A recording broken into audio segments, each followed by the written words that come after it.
session, we have seen about the introduction of the fuse.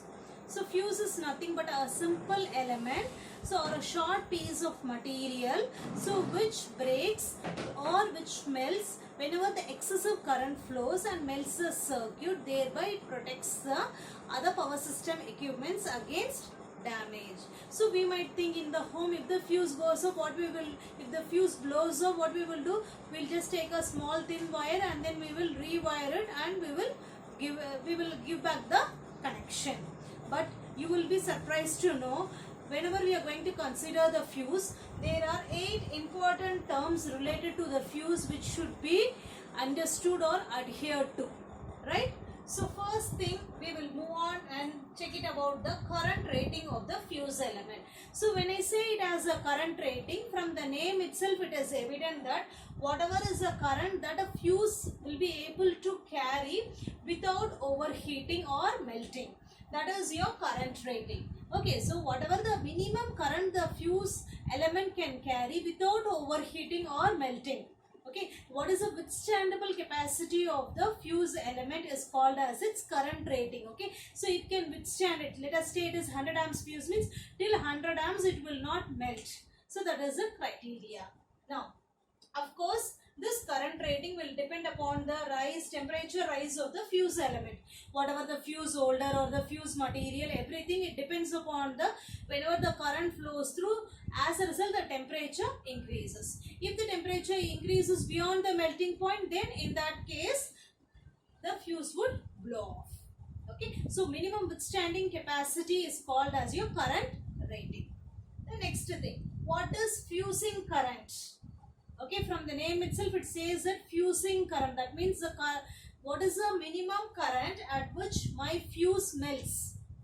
Okay, what is the melting point? What is the melting point of the fuse element?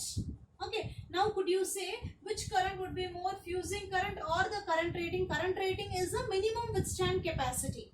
Okay, whereas when you say it as a fusing current, it is the minimum current at which the fuse element melts. The first one is without melting, the next one is with melting. So obviously your fusing current will be more than your current rating. Suppose if it is going to be a 60 amp fuse, 60 amps current rated fuse, then the fusing current might be 80 amps.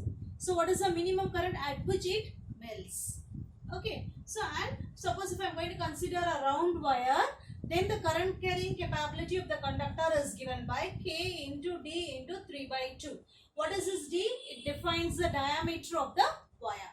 Whereas your K represents your fuse constant. It is going to be varying from element to element, such as your tin, lead, copper or silver.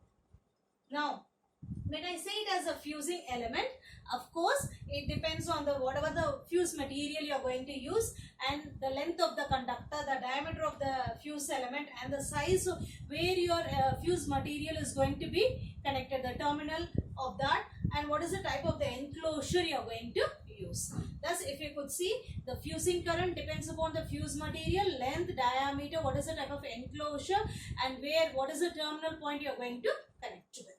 Now the next thing is, we will move on to the third topic, that is your fusing factor. So this fusing factor, it is nothing but the ratio of this second one by the first one, that is your fusing current to your current rating. Okay, already I have told you the fusing current should be more when compared with your current rating. Now let us take an example. Okay, let us take an example that this is 100 and this is 50. Okay, in that case the fusing factor 100 by 50 is 2. Okay, so in that case it is good. You are going to have a very higher fusing factor. In that case, what does it logically infer? The fuse melts at 100 amps, whereas the current rating is 50 amps.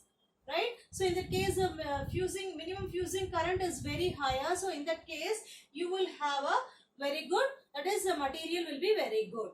Okay, so now the main thing is that, or else we take the vice versa case. Suppose we consider the minimum fusing current is 50 amps and the current rating is 100 amps. See, the current rating is without overheating, but before that itself, if it is going to melt, okay, without overheating we have fixed at 100 amps.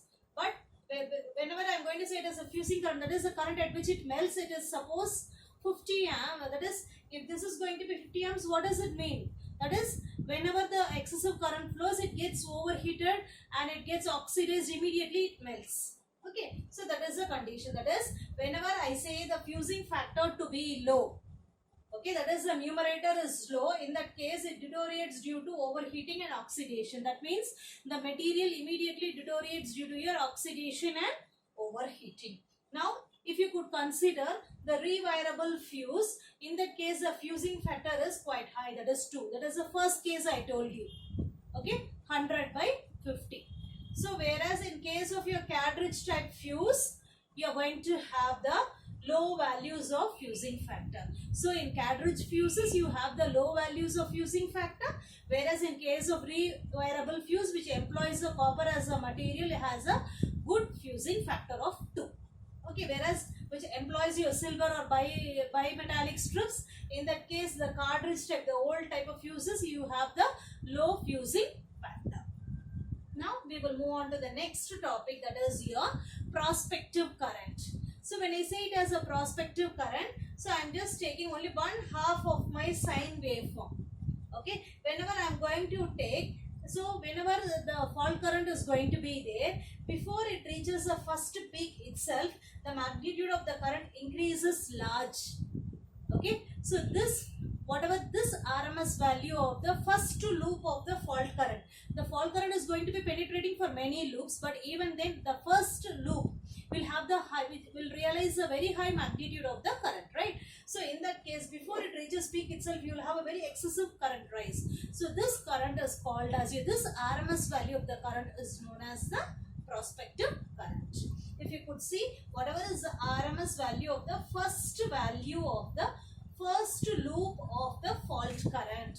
So in the first loop of the fault current, before it reaches the peak value, whatever is your RMS value, that is called as your prospective current. Now, the next thing is your cutoff current. So what is this cutoff current? It is nothing but what is the maximum current of the fault current it reaches before the fuse melts. Okay, so suppose if the fuse is going to melt, let us take at 80 amps.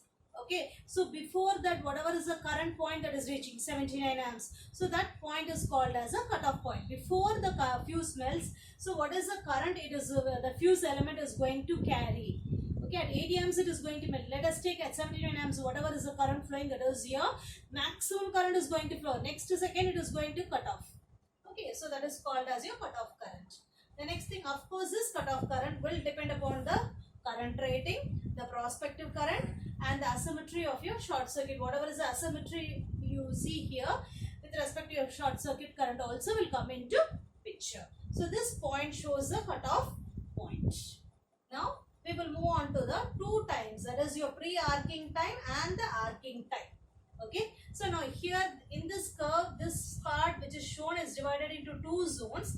One is your pre-arcing zone and arcing zone, and the total time period is called as your total operating time.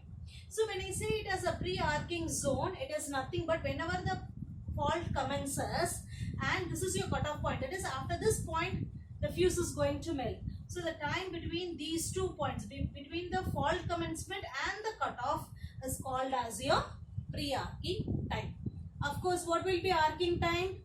At the point of cutoff and where I am going to extinguish my arc, that is my arcing time.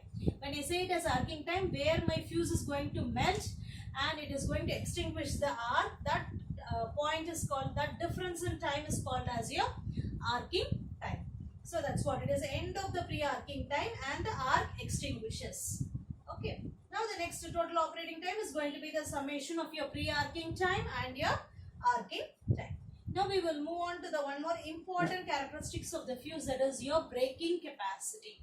So this breaking capacity is nothing but the whatever is the RMS value which we are going to see in the AC component of this prospective maximum current that the fuse can withstand at rated voltage. At rated voltage, what is the maximum value, RMS value of the AC component of the prospective current it can withstand?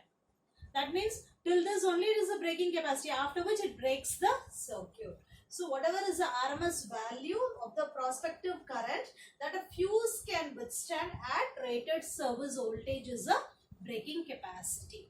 So with this, I wind up today's session, in which we have seen about the 8 important parameters behind the fuse. In the next section, we will be seeing about the different types of low voltage fuses.